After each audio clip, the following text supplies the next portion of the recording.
Assalamualaikum dan salam sejahtera kepada semua. Bersama-sama kita pada pagi ini di dalam sebuah webinar yang akan membicarakan sebuah topik iaitu migrasi dan perubahan iklim. Panel kita yang pertama adalah Saudara Muhammad Syazani bin Roslan. Panel kita yang kedua merupakan Saudara Muhammad Amirul Ashraf bin Akman. Panel kita yang ketiga pula adalah Saudari Nur Aisyah binti Ramli. Panel kita yang keempat, Saudari Nur Hanis Najwa binti Moktabul Bahri. Dan panel kita yang terakhir adalah Siti Nur Afaf binti Muhammad Jalani. Kelima-lima panel kita pada hari ini merupakan pelajar ijazah Sarjana Muda Pendidikan Biologi semester 6 yang sedang mengambil kursus HGM 3033 Geografi Penduduk. Tanpa melengahkan masa lagi, dipersilakan panel kita yang pertama bagi membentangkan perkongsian beliau. Dipersilakan. Okey, terima kasih saudara pengerusi. Jadi uh, nama saya Muhammad Syazali bin Roslan. Jadi saya akan berkongsi hasil kajian saya tentang tema migrasi dan perubahan iklim, di mana perkongsian saya lebih kepada melihat kepada dasar dan polisi yang berkaitan dengan migrasi yang disebabkan oleh perubahan iklim. Jadi sepanjang perkongsian pertamanya saya akan membuat analisis terhadap dasar dan polisi sedia ada, dan kemudian kita lihat kepada cadangan sama ada penambahbaikan ataupun perubahan terhadap polisi dan dasar sedia ada terhadap golongan migrasi yang disebabkan oleh perubahan iklim. Jadi pertamanya suka saya membawakan laporan oleh Bank Dunia melalui laporannya Groundswell Preparation for International Climate Migration pada tahun 2008 telah membuat jangkaannya menjelang 2050 akan terdapat 143 juta migrasi dalaman yang disebabkan oleh perubahan iklim ini sendiri jika sebarang tindakan tidak diambil oleh mana-mana pihak. Jadi tiga kawasan tersebut merupakan kawasan Sub-Sahara Afrika, Asia Selatan dan juga Amerika Latin, di mana masing-masingnya ada sebanyak 87 juta bagi Sub-Sahara Afrika, bagi Asia Selatan adalah sebanyak 40 juta dan 17 juta bagi Amerika Latin, di mana berlakunya migrasi dalaman tanpa merentas sempadanlah kawasan ini sahaja. Kemudian menurut Profesor Myers daripada University Oxford, beliau telah menganggarkan akan ada sebanyak 200 juta migran disebabkan oleh perubahan iklim menjelang tahun 2020. Jadi meletakkan ini sebagai satu perspektif lain, dapat kita katakan juga satu daripada 45 penduduk dunia adalah climate migrant. Climate migrant ni terma yang saya akan gunakan sepanjang perkongsian saya untuk merujuk kepada migran yang disebabkan oleh perubahan iklim. Jadi seterusnya, kita lihat juga dari laporan di dalam Migration dan Human in Wake of Climate Change oleh United Nations University telah menyatakan bahawa migrasi manusia ini adalah salah satu kesan yang paling utama disebabkan oleh perubahan iklim, dan perkara ini sangat tidak boleh diambil mudah dan langkah seterusnya perlu diambil dan tidak boleh ditangguh lagi.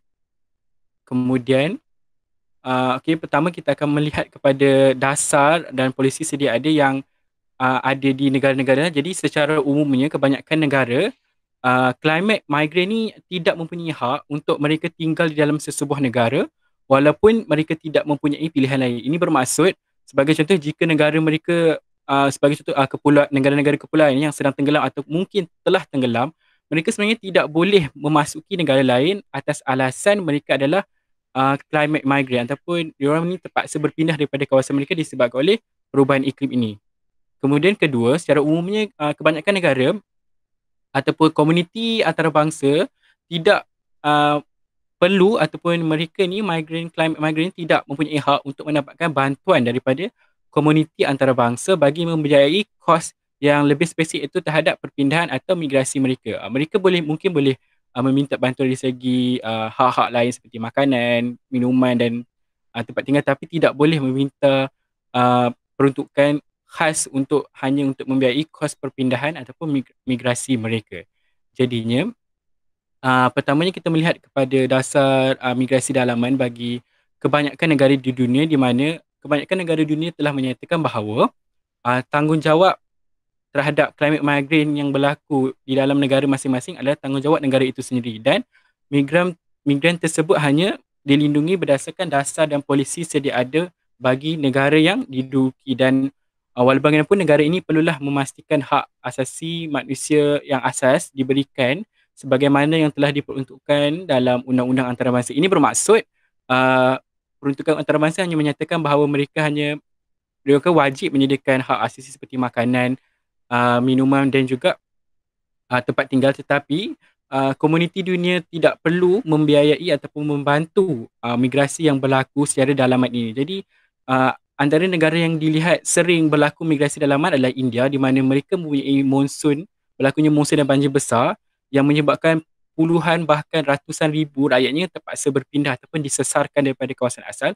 Walaupun tidak merentas sempadan, kerajaan negara India dilihat tidak mengambil serius terhadap ini dan membiarkan sahaja rakyat dia melarikan diri ke kawasan yang mereka boleh tinggal tanpa memikirkan keperluan mereka.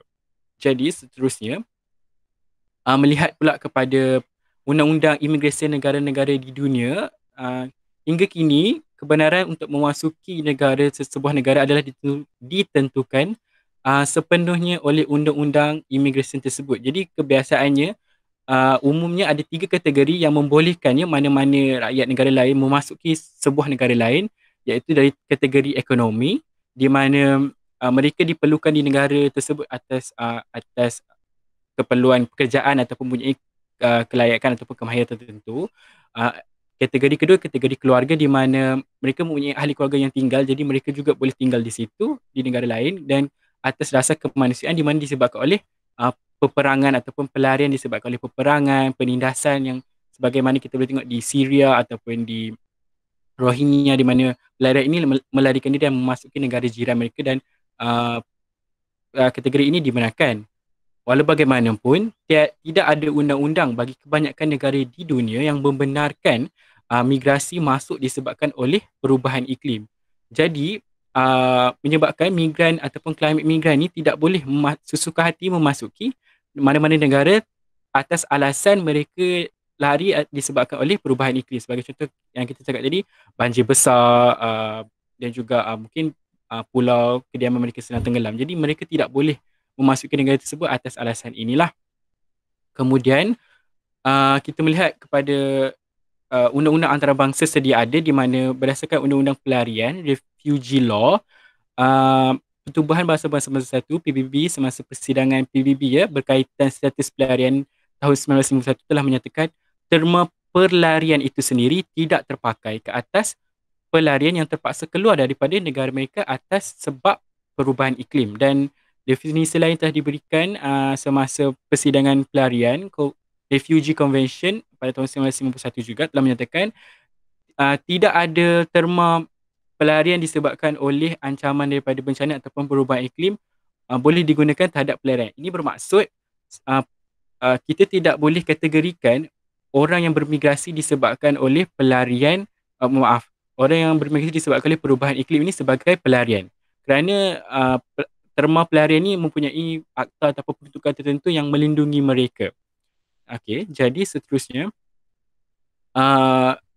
di bawah akta pelarian tadi ataupun di bawah persaingan pelarian telah antara intipati ini adalah non-refoulement principle, di mana berdasarkan prinsipal ini mana-mana negara adalah dihalang untuk mengembalikan pelarian ke tempat asal atau negara mereka selagi mana wujud ancaman kepada mereka, seperti pembunuhan, penyiksaan atau hukuman yang tidak berperi kemanusiaan yang menjatuhkan maruah. Oleh kerana itu, migran tidak boleh dikatakan sebagai pelarian disebabkan definisi yang diberikan oleh persidangan ini. Prinsip ini adalah tidak terpakai oleh mereka. Dalam kata lain, disebabkan migrasi disebabkan oleh pelarian ataupun migran disebabkan perubahan iklim ini tidak boleh menggunakan terma pelarian. Prinsip non-refoulement ini tidak terpakai kepada mereka, menyebabkan jika mana-mana individu yang lari ke sebuah negara disebabkan oleh perubahan iklim, negara tersebut berhak ataupun boleh menghantar mereka semula ke negara asal mereka atas alasan mereka ini adalah bukan pelarian disebabkan oleh peperangan ataupun sebab-sebab yang telah dinyatakan oleh Pertubuhan Bahasa Bangsa Bersatu, tetapi atas sebab alasan mereka ni berpindah disebabkan oleh perubahan iklim. Jadi walaupun negara itu sebenarnya mungkin tidak wujud setelah tenggelam 100% di dalam oleh disebabkan peningkatan air laut dan juga uh, banjir besar, mereka sebenarnya boleh dihantar semula. Jadi sebenarnya apakah cadangan yang boleh diberikan terhadap polisi dan dasar sedia ada ini? Yang pertama, apa yang kita boleh buat adalah dengan mendefinisikan semula terma pelarian. Dengan mana memastikan terma pelarian ini juga terpakai kepada golongan yang bermigrasi disebabkan oleh perubahan iklim. Jadi apabila terma ini terpakai, mereka juga akan dilindungi seperti mana pelarian lain. Kemudian cadangan kedua adalah kita mengintegrasikan aspek migrasi yang disebabkan oleh perubahan iklim ni dalam polisi dan dasar sedia ada. Ini sebagai contoh, kita mewujudkan dasar yang mana sedia ada terkandung dalam undang-undang sesebuah negara. Sebagai contoh, kita tengok Cuba, walaupun dia berada dalam laluan hurricane ataupun taufan yang sangat teruk, mereka dilihat lebih bersedia kerana mereka mempunyai polisi dan dasar negara mereka sedia ada yang melindungi rakyatnya daripada daripada mereka menjadi climate migrant lah.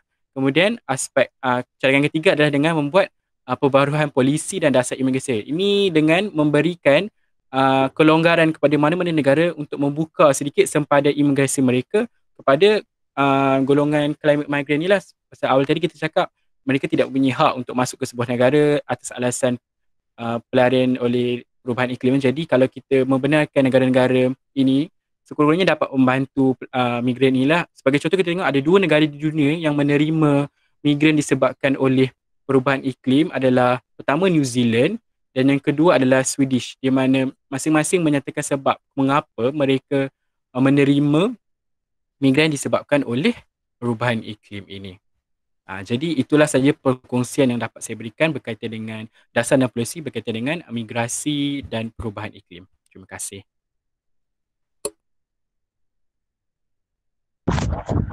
Terima kasih diucapkan kepada saudara Syazani di atas perkongsian tadi. Sekarang dipersilakan panel kita yang kedua. Dipersilakan.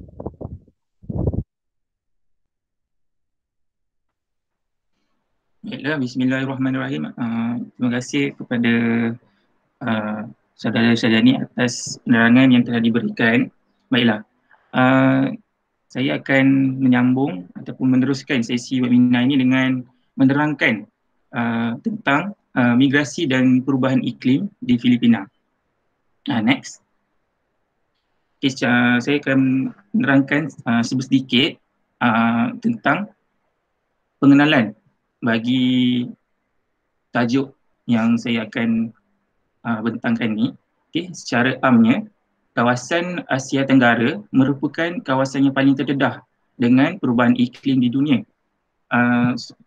Untuk pengetahuan semua, Filipina ini merupakan salah sebuah negara yang terletak di Asia Tenggara dan jika kita bandingkan kawasan Asia Tenggara dengan kawasan yang lain seperti di benua Afrika, di kawasan Eropah dan sebagainya, kawasan Asia Tenggara ini merupakan kawasan yang sangat dipanggil sebagai hotspot kerana kalau sekiranya berlaku perubahan iklim ataupun berlaku perubahan iklim, negara kawasan Asia Tenggara ini akan memberikan kesan yang ataupun impak yang sangat tinggi berbanding dengan kawasan-kawasan yang lain. Sebabnya nanti saya akan terangkan di next slide nanti. Baiklah, next slide. Okey. Bagi kalau kita tengok pada raja ini, saya telah menerangkan tentang pendedahan perubahan iklim di dunia. Jadi antara perubahan iklim yang terdapat di negeri Filipina ialah saya telah simpulkan iaitu yang dia ada 3 kategori. Yang pertama, dari segi peningkatan paras air laut, dan yang kedua peningkatan suhu dan musim yang tidak menentu, dan yang ketiga kadar hujan yang tinggi. Jadi untuk di kawasan Filipina ni terdapat 6 buah kawasan yang utama. Jadi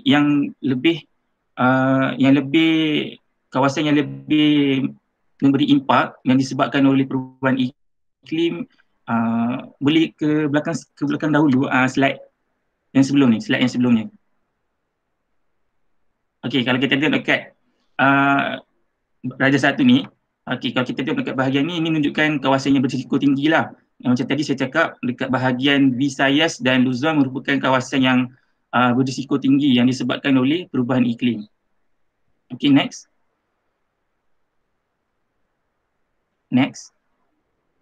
Okey, antara faktor-faktor yang mengapa berlakunya perubahan iklim di Filipina, yang pertama, Filipina ini merupakan berada di kedudukan nombor 3 di dunia yang terdedah dengan bencana alam, yang berdasarkan rajah yang telah saya nyatakan daripada The National Climate Change Action Plan pada tahun 2016, kita melihat kedudukan Filipina berada di tangga yang nombor 3, iaitu 50.8. Berbanding dengan negara-negara lain, kita melihat cacatan ataupun nilai angka yang tinggi berbanding dengan negara-negara yang lain.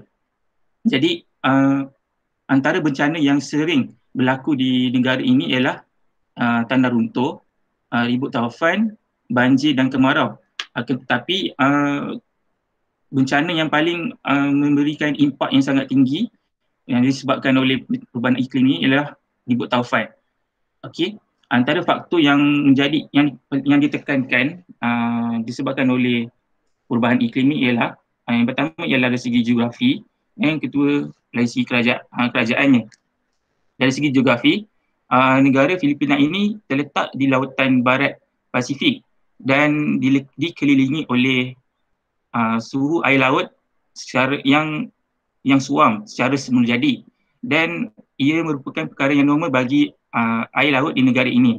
Akan tetapi sekiranya suhu pada permukaan laut ini meningkat disebabkan oleh perubahan iklim, maka lebih banyak suhu di permukaan air laut akan dilepaskan di atmosfera, dan tambahan pula dengan perubahan suhu daripada laut dan udara akan menyebabkan berlakunya ribut di Filipina ini dengan lebih kerap. Jadi untuk maklumat semua, Filipina juga merupakan salah sebuah negara yang mempunyai lebih 7,000 buah pulau, dan hampir ke semua pulau tidak mempunyai sebarang halangan semula jadi, sebagai contoh seperti pokok bakau. Jadi disebabkan itu juga mengapa faktor geografi ini amat ditekankan disebabkan oleh perubahan iklim ini. Dan yang kedua dari segi faktor Yang kedua dari segi kerajaan pula, Filipina ini amat sukar untuk bersedia dari segi bertindak terhadap bencana, seperti memberi amaran awal dan memberikan tempat perlindungan untuk menangani kejadian bencana alam ini. Kerana kejadian seperti yang kita tahu, kejadian fenomena bencana alam ini kita bukan boleh tahu dengan begitu cepat. Tetapi negara ini akan memberi amaran dan menempatkan tempat perlindungan bagi berjuta-juta orang. Berjuta-juta orang amat sukar kerana disebabkan oleh kekurangan ataupun fasiliti yang dibekalkan kepada penduduk di negara ini. Next. Baiklah, saya akan terangkan dengan lebih terperinci tentang antara bencana yang paling kerap berlaku di negara ini, iaitu ribut taufan. Di negara ini, ribut taufan merupakan antara negara yang paling banyak terdedah di dunia. Antara di dunia ini, negara Filipina merupakan negara yang paling banyak berlakunya ribut taufan. Jadi antara purata dalam setahun, ribut taufan ini akan berlaku ialah sebanyak 19 ke 20 kali, dan disebabkan ribut taufan ini pula ia menyebabkan bencana alam yang lain seperti tanah runtuh di sesuatu kawasan. Jadi antara ribut taufan yang mencatatkan kemusnahan yang paling ataupun memberikan impak yang paling tinggi, yang paling besar di negara ini ialah iaitu pada tahun 2013 berlakunya taufan Yolanda ataupun taufan Haiyan. yang berlaku di kawasan Haiyan yang mencatatkan sebanyak 6,300 kematian dan hampir 4 juta penduduk telah dipindahkan ke kawasan yang lebih selamat, dan juga sebanyak RM 2 bilion anggaran kemusnahan yang dicatatkan. Next.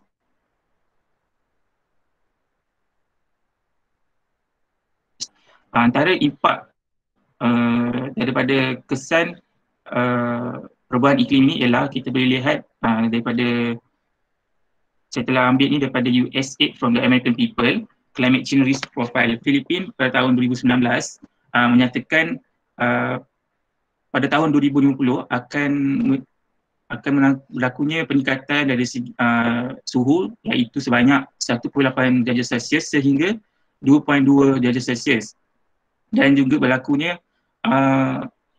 musim hujan dan musim kemarau yang tidak menentu, manakala berlakunya peningkatan insiden yang disebabkan oleh musim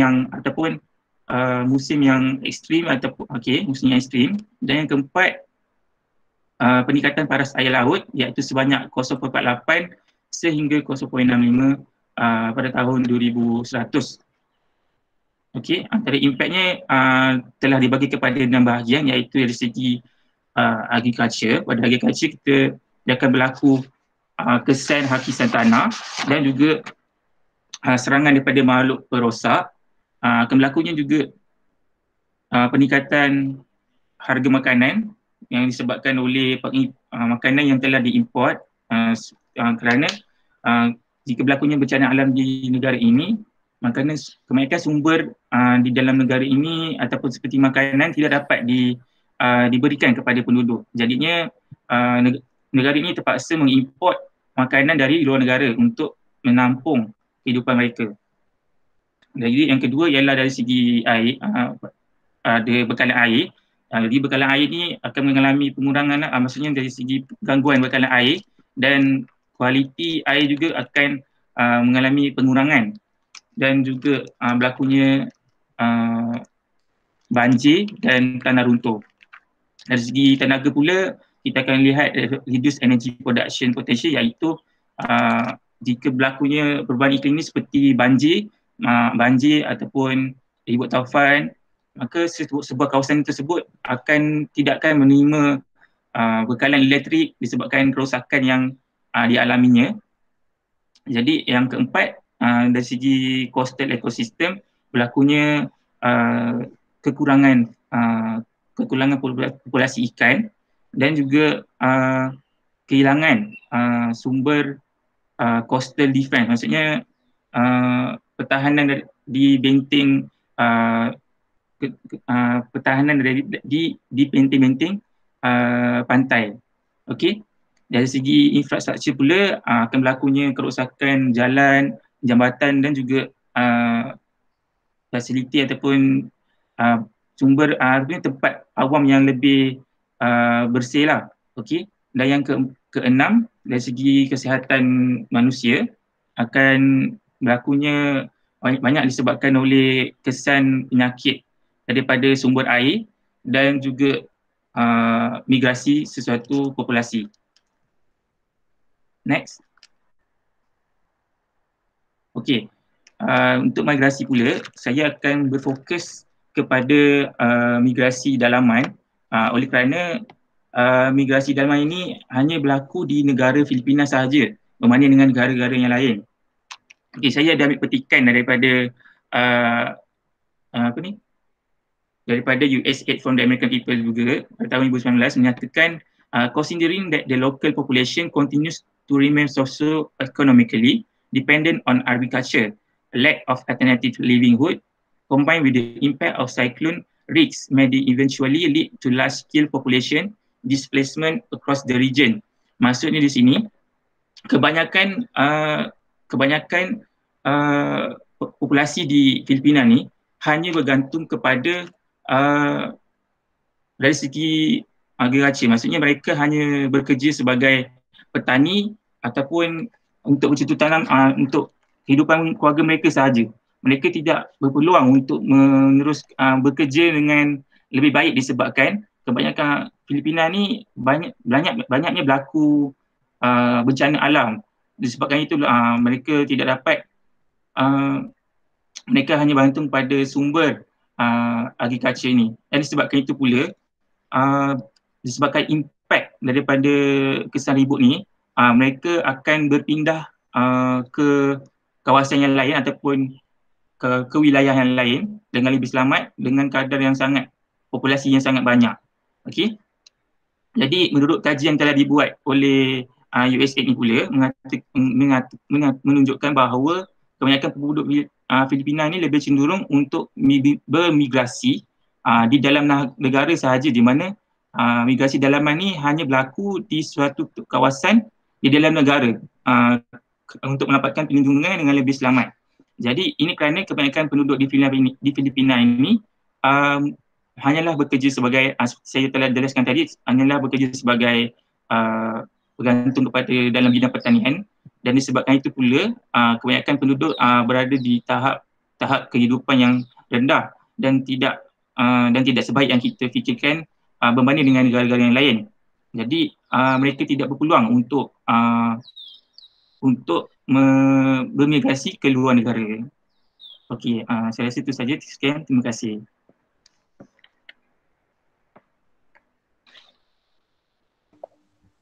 Okay, Assalamualaikum warahmatullahi wabarakatuh.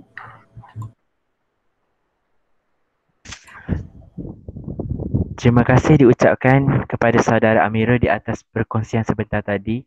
Sekarang dipersilakan panel kita yang ketiga. Dipersilakan. Okay, maafkan saya. Assalamualaikum warahmatullahi wabarakatuh. Okay, saya akan teruskan perbincangan kita hari ini, iaitu saya akan menerangkan mengenai migrasi dan perubahan iklim di Malaysia. Jadi sebelum tu saya nak terangkan dulu apa itu migrasi. So migrasi ni berlaku apabila penduduk berhijrah dari kawasan luar bandar ke kawasan bandar bertujuan untuk memperoleh kualiti kehidupan yang lebih terjamin. Okay, menurut Dewan Bahasa dan Pustaka 2017 menyatakan bahawa maksud migrasi itu berlaku apabila terdapat penduduk yang berpindah sama ada dari negara yang sama atau negara yang berlainan atau ke sesuatu tempat yang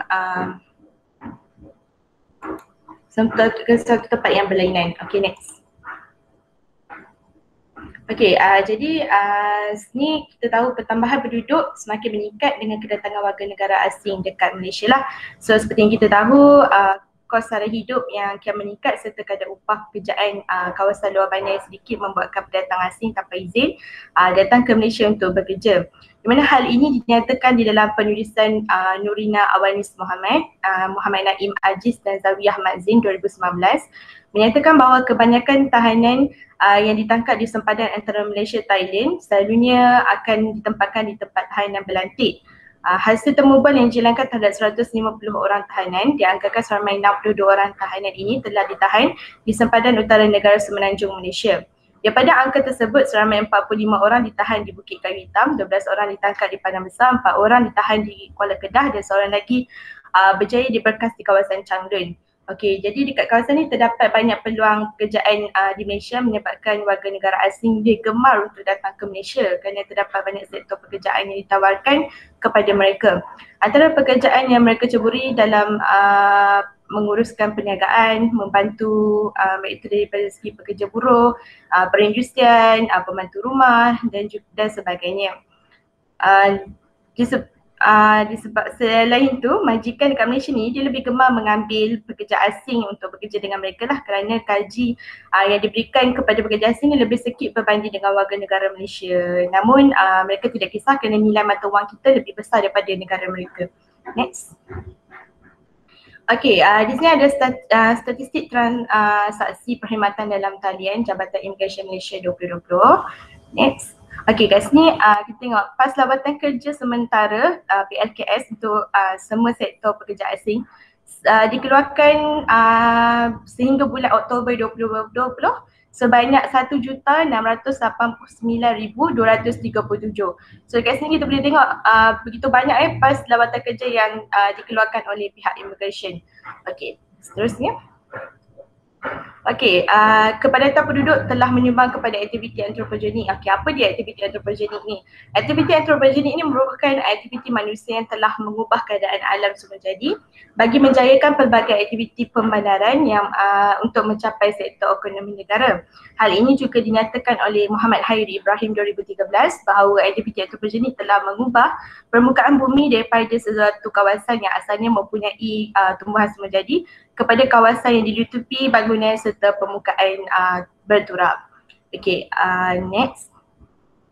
Okay, seperti yang kita boleh tengok, ini adalah aktiviti antropogenik yang berlaku dekat Malaysia. So firstly, kita tahu kawasan seperti yang kita lihatlah dekat sini kan, kawasan bandar-bandar utama, terdapat banyak jalan raya yang dilakukan sehingga melakukan jalan raya bertingkat untuk mengelakkan kesesakan lalu lintas, iaitu seperti Ampang Kuala Lumpur Elevated Highway, AKLEH, merupakan lebuh raya bertingkat yang dilakukan di Malaysia. Kat sini kita boleh tengok lebuh raya dekat Kuala Lumpur, terdapat lebuh raya Damansara Puchong LDP, New Pantai Expressway NPE, Duta Ulu Klang Expressway DUK, New Klang Valley Expressway NKVE, Konsortium Expressway Shah Alam Selangor KESAS dan sebagainya. Selain pada tu, kita tahu sekarang ni tengah pesat dibina adalah iaitu KL 118, iaitu bangunan ini dimiliki oleh Pemodelan Nasional Berhad PNB. Bangunan ini mempunyai 118 tingkat dan mempunyai ketinggian mencecah 682 meter. Bangunan ini didirikan bertujuan untuk perkhidmatan pejabat, hotelan, perniagaan dan juga bangunan ini akan menarik perhatian pelancong dari luar negara. Selain itu, Jabatan Kedua Pulau Pinang, Jabatan Sultan Abdul Halim Muazzam Shah di Pulau Pinang ini telah mengalami kemusnahan alam sekitar, iaitu kemusnahan paya bakau dan juga ekosistem yang ada di dalam laut terjejas. Okey, macam kita tahu, Jabatan Kedua Pulau Pinang ini digunakan banyak kawasan paya bakau, iaitu seperti di kawasan Batu Kawan dan juga di kawasan Batu Maung. Okey, so next.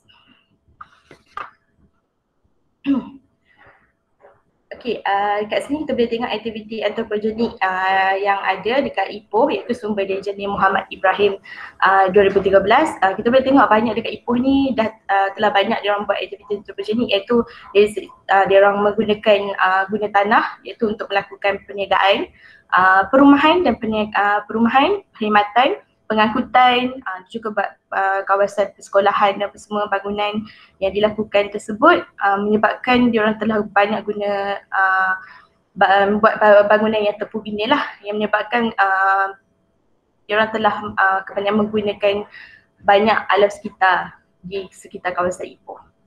Okay, next. Okay, di sini adalah apabila berlaku aktiviti antropogenik, pula haba bandar akan berlaku, iaitu peningkatan suhu disebabkan oleh aktiviti antropogenik yang terlihat kesannya kepada kawasan bandar lah, di mana perkara ini dikenali sebagai pula haba bandar. Okey, perkara ini berlaku kerana sifat permukaan di bandar yang terdapat banyak pembinaan dari konkrit menyebabkan haba tidak dapat dipantulkan kembali ke atmosfera. Hal ini juga dinyatakan oleh Syahrudin Ahmad Razwan bin Muhammad Yashin dan juga Yaakob Muhammad Jani 2009 bahawa umumnya masalah PHB ataupun pula haba bandar ini adalah berpunca daripada sifat permukaan bandar yang kebanyakan terdiri daripada bahan konkrit dan atau simen, gas, besi, bata, asfalt dan sebagainya yang mempunyai keupayaan mengalir tenaga kira-kira 3 kali ganda melebihi daripada permukaan tanah berpasir lembap yang banyak terdapat di sekitar pinggiran dan luar bandar. Okey, jadi next.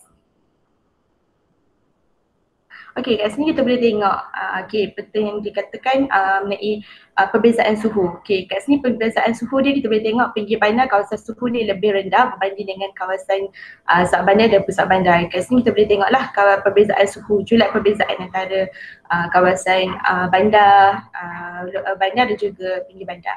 Okey, next. Okey, dekat sini juga kita akan menerangkan mengenai langkah yang mana langkah ni dalam isu menangani kesan dari pula haba bandar ni. Malaysia telah mengatasi perkara ini dengan melakukan penanaman tumbuh-tumbuhan selepas menjalani aktiviti pemandaran. Okey, Oleh hal yang demikian, Malaysia boleh mengikut teknik yang digunakan oleh Singapura di mana bandar mereka dipenuhi dengan tumbuh-tumbuhan. Di dalam sebuah artikel dia menyatakan bahawa bekas Perdana Menteri Lee Kuan Yew menyatakan bahawa visi negara mereka adalah bandar taman, bukannya memfokuskan kepada bandar konkret, iaitu dengan menumbuhkan Jabatan Taman dan Rekreasi di Singapura di mana mereka giat menanam pokok di sekitar bandar. Pada tahun 2008, Singapura diperkenalkan indeks untuk mengukur kadar kepesatan flora fauna di sebuah negara. Indeks Singapura ini digunakan lebih daripada 80 buah bandar di seluruh dunia. Okey. Jabatan Perancangan Bandar dan Desa Semenanjung Malaysia telah mengesyorkan aktiviti bumbung hijau iaitu penanaman tumbuhan menjalak atau tumbuhan renek yang ditanam di atas bumbung pembangunan. Okey, perkara ini boleh dilihat di Kuala Lumpur telah ada bangunan-bangunan yang telah menggunakan teknik bumbung hijau ni. Okey, Jabatan Perancangan Bandar dan Desa Semenanjung Malaysia, Kementerian Perumahan dan Kerajaan Tempatan juga mengesyorkan bandar berkarbon rendah iaitu menggalakkan menanam tumbuhan di kawasan rumah masing-masing. Okey. Next. Okay, so akhir kata daripada saya, kemusnahan alam merupakan perkara yang serius berlaku pada masa sekarang di mana perkara ini berlaku disebabkan oleh aktiviti manusia sendiri yang telah memusnahkan alam sekitar demi membangunkan bandar konkret yang mempunyai pelbagai kemudahan tanpa memikirkan impak kepada alam sekitar. Sebagai rakyat Malaysia yang prihatin terhadap alam sekitar, kita sewajarnya melakukan perubahan bagi membantu alam sekitar terus ditindas dengan pembangunan pembandaran yang dijalankan. Okey, next. Okey, itu saja daripada saya. Sekian, terima kasih. Terima kasih diucapkan kepada saudari Aisyah di atas perkongsian sebentar tadi. Sekarang dipersilakan panel kita yang keempat. Dipersilakan.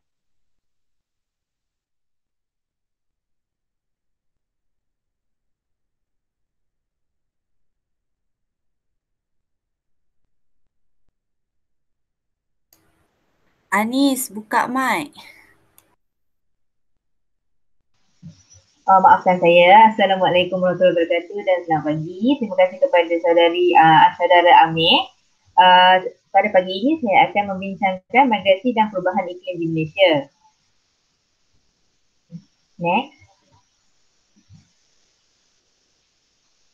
Okey, sebelum kita teruskan perbincangan kita, pengenalan bagi migrasi adalah migrasi adalah satu fenomena pembangunan di satu bandar yang tidak dapat dielakkan.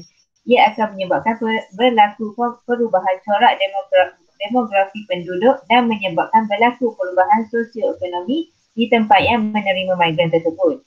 Menurut Abdul Samad, pada tahun 1989, secara umum migrasi merupakan perpindahan penduduk dari tempat asal ke destinasi lain yang melibatkan penyeberangan suatu sempadan daerah pentadbiran. Okey, next. Okey, terdapat beberapa jenis migrasi iaitu migrasi dalaman dan juga migrasi antarabangsa. Migrasi dalaman ini pula terbahagi kepada dua iaitu migrasi yang berlaku antara sempadan daerah dan juga yang berlaku antara sempadan negeri. Manakala migrasi antarabangsa ini pula berlaku antara negara ke negara yang lain. Okay, okey, ini Raja di depan menunjukkan di statistik terpilih migrasi penduduk 2015 hingga 2016 sumber adalah daripada Jabatan Perangkaan Malaysia pada tahun 2016 di mana kita dapat melihat migran dalaman mempunyai statistik sebanyak 88.7% berbanding migran antarabangsa iaitu 11.3%. Okay, next. Manakala terdapat faktor-faktor yang berlaku migrasi di mana wujudnya peluang pekerjaan seperti yang mana kita tahu di mana kawasan perindustrian berlaku di banyak tempat bandar yang sedang membangun sedangkan di luar bandar hanya terdapat beberapa peluang pekerjaan seperti pertanian dan juga perikanan. So apabila berlaku pengurangan peluang pekerjaan akan berlaku migrasi dari luar bandar ke bandar yang disebabkan oleh ingin mengubah taraf hidup ke arah yang lebih baik. Okey, faktor yang seterusnya adalah pendidikan. Seperti yang kita tahu, infrastruktur di bandar adalah lebih baik berbanding luar bandar. So akan ada penduduk ataupun pelajar yang akan berhijrah ke negeri lain untuk menyambung pembelajaran mereka. Sebagai contoh UTM Skudai Johor. Seterusnya adalah dasar kerajaan. Seperti yang kita tahu, terdapat banyak dasar kerajaan yang diajukan ataupun dijalankan. Salah satunya adalah pembangunan wilayah ataupun kita tahu Felda. Felda bila kerajaan memberi atau menyumbangkan tanah kepada penduduk, maka penduduk tersebut akan berpindah ke tempat tersebut untuk memajukan di tanah yang telah diagih-agihkan tersebut. Dan yang seterusnya adalah faktor migrasi, di mana perkahwinan. Seperti kita tahu, kebanyakan pasangan akan berpindah mengikut pasangannya seperti isteri mengikuti suami. Seterusnya, next. Okey, yang seperti yang kita lihat, ini adalah merupakan data metrik migrasi bandar-bandar di kawasan ECR dan negeri terpilih, di mana sumber Malaysia 2014 kita dapat lihat Johor, di mana negeri Johor, Penang, diikuti Selangor dan juga Kuala Lumpur mempunyai jumlah migrasi yang lebih tinggi berbanding negeri-negeri yang lain kerana ianya merupakan bandar-bandar besar yang sedang membangun dan menyediakan pelbagai peluang pekerjaan kepada anak muda.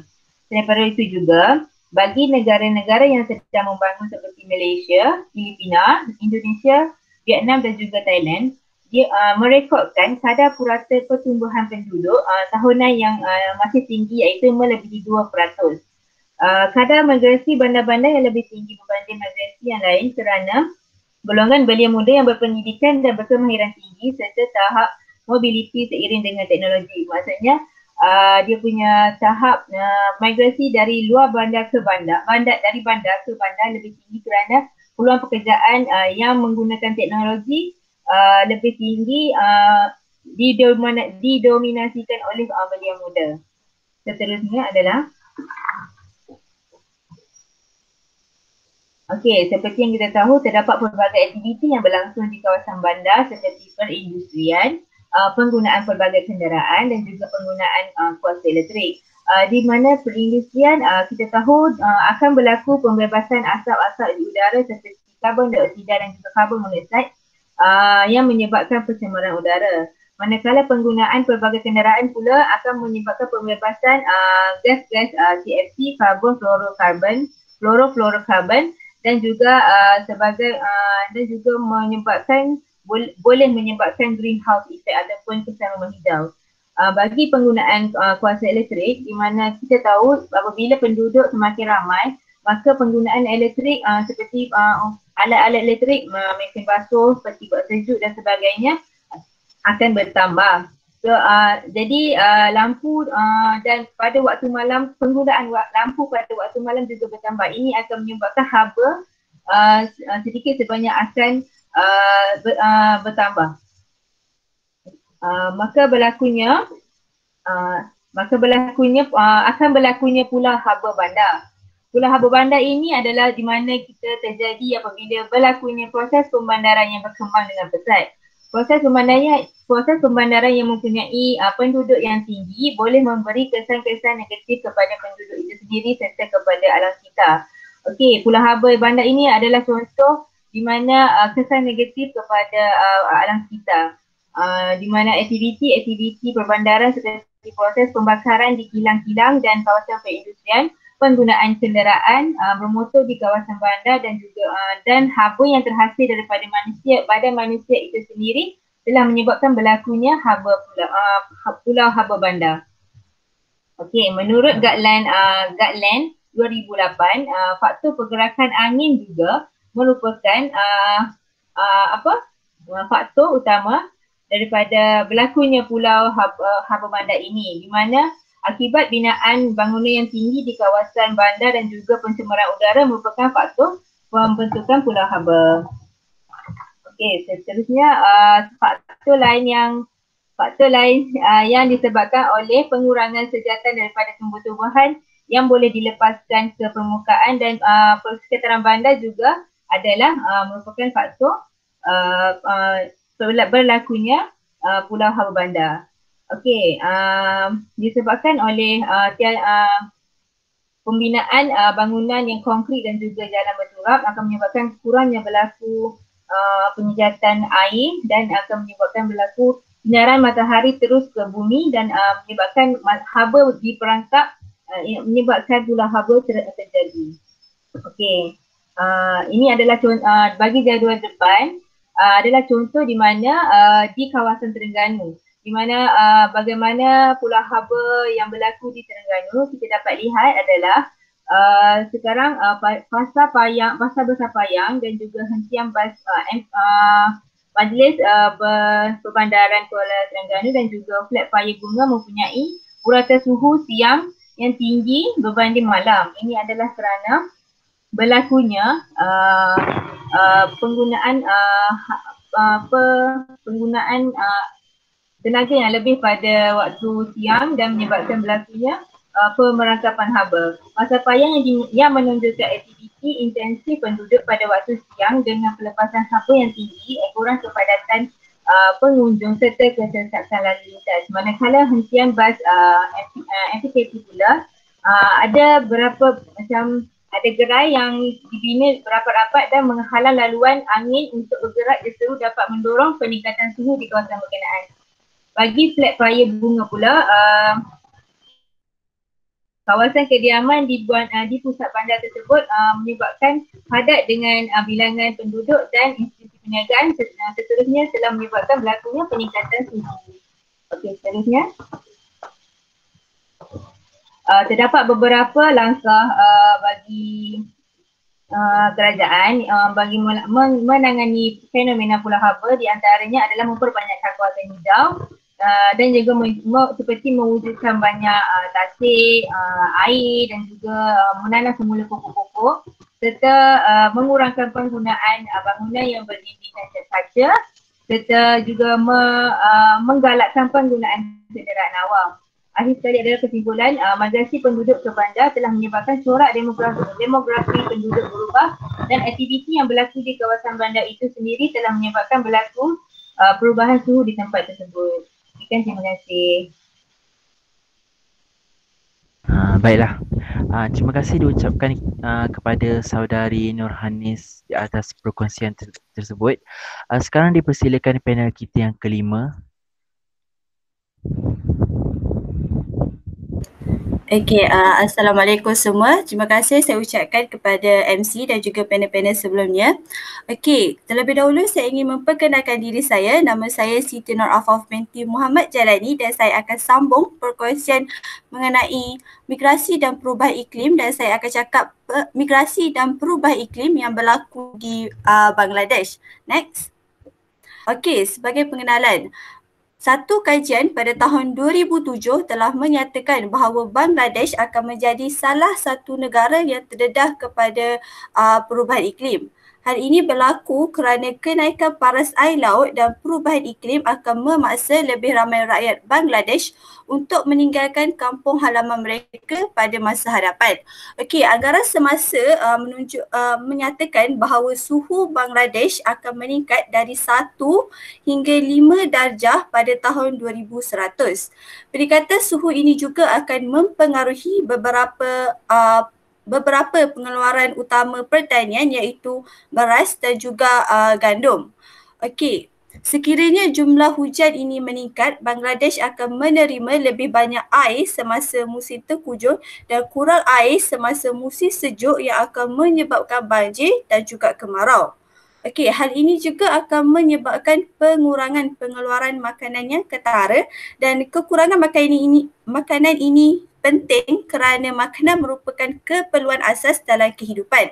Okey, satu kajian juga menyatakan bahawa kenaikan aras permukaan laut yang disebabkan oleh perubahan iklim dapat merendahkan 1/5 daripada wilayah Bangladesh sekarang dan jika sekiranya hal ini berlaku, migrasi yang disebabkan oleh perubahan iklim lebih cenderung untuk berlaku di Bangladesh. Seterusnya.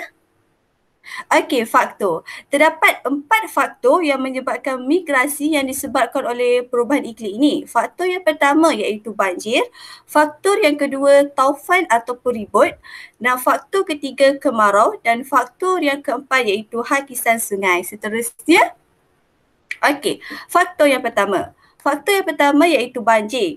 Banjir merupakan salah satu sebab utama penduduk Bangladesh ni dia berpindah ke tempat lain.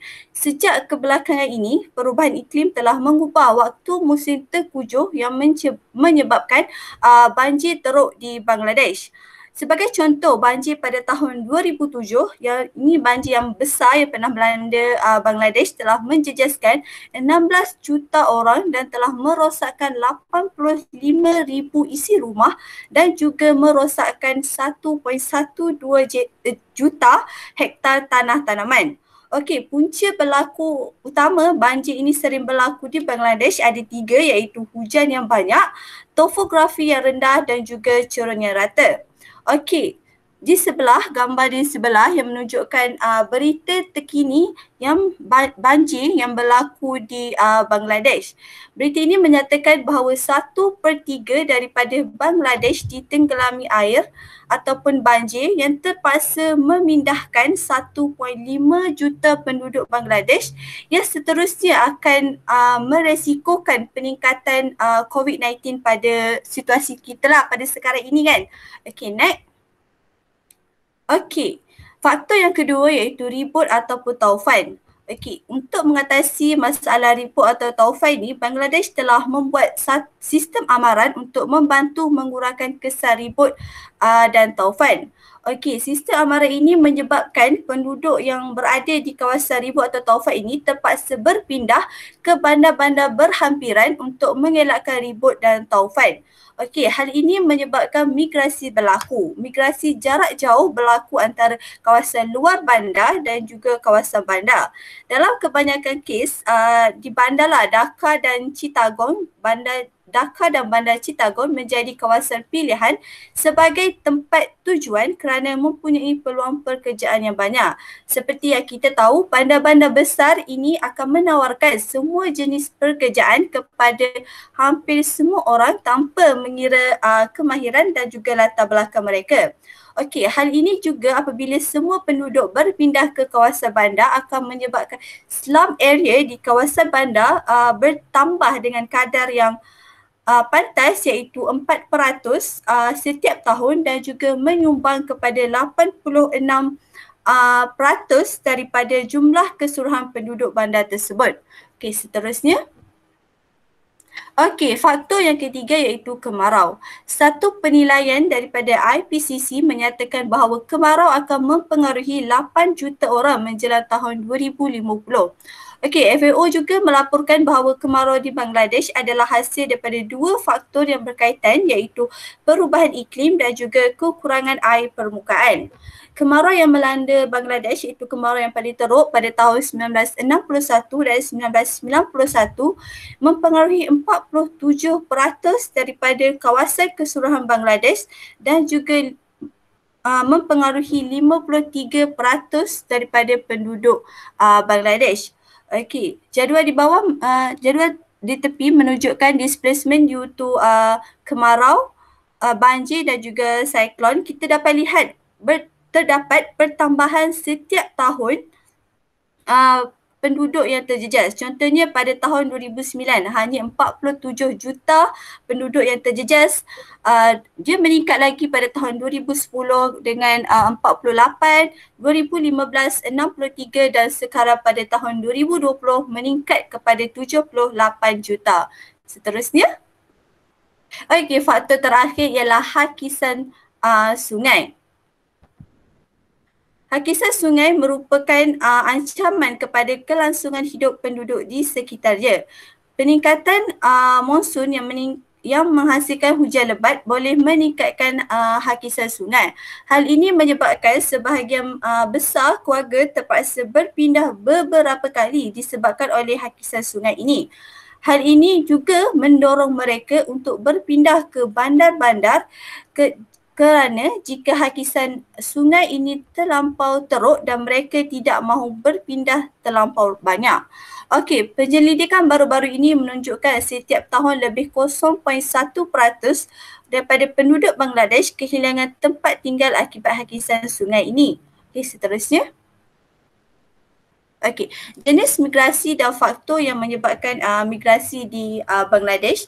Terdapat 3 jenis migrasi iaitu localized displacement, seasonal move to urban area dan long-term rural urban. Okey, localized displacement ni biasanya dia akan bermigrasi ke bandar-bandar yang contohnya ke Dhaka, ataupun kalau kawasan yang terjejas dia akan berpindah ke bandar-bandar yang berhampiran. Contoh disebabkan faktor yang menyebabkan mereka berpindah ini disebabkan oleh hakisan sungai dan juga banjir. Okey, kalau seasonal move to urban area, contohnya kalau rural area ke bandar-bandar yang berdekatan, ini disebabkan oleh apabila musim kemarau, mereka tidak dapat sumber makanan yang mencukupi dan mereka terpaksa berpindah ke bandar berhampiran untuk mendapatkan sumber makanan dan juga untuk mendapatkan income lah. Okey, yang last sekali, long term rural urban, yang daripada penduduk dari rural area pergi ke bandar-bandar besar, contohnya ke Dhaka dan Chittagong untuk mendapatkan sumber pekerjaan. Seterusnya. Secara keseluruhannya, taufan telah menyebabkan 3 juta orang kehilangan tempat tinggal dan banjir menyebabkan 39 juta orang kehilangan tempat tinggal. Hakisan sungai telah memindahkan 50,000 orang dan kemarau telah memindahkan sebanyak 5 juta orang. Pada masa akan datang, kesan gabungan daripada pertumbuhan penduduk Bangladesh yang tinggi dan kehilangan tempat tinggal akan menjadikan Bangladesh sebagai sebuah negara yang terdedah kepada kemunduran dari segi sosial dan juga dari segi ekonomi. Selain itu, satu kajian telah menyatakan bahawa banjir, kemarau dan taufan akan memindahkan 47 juta orang pada tahun 2009 dan angka tersebut akan terus meningkat kepada 78 juta pada tahun 2020. Okey, next. Okey, sekian saja perkongsian saya pada hari ini berkaitan dengan migrasi dan perubahan iklim di Bangladesh. Sekian, terima kasih. Terima kasih diucapkan kepada saudari Afaf di atas perkongsian sebentar tadi. Ini kita sudah tiba ke penghujung webinar kita pada hari ini. Diharapkan segala perkongsian yang telah disampaikan oleh panel-panel kita pada hari ini dapat memberikan manfaat kepada semua. Sekian, Assalamualaikum.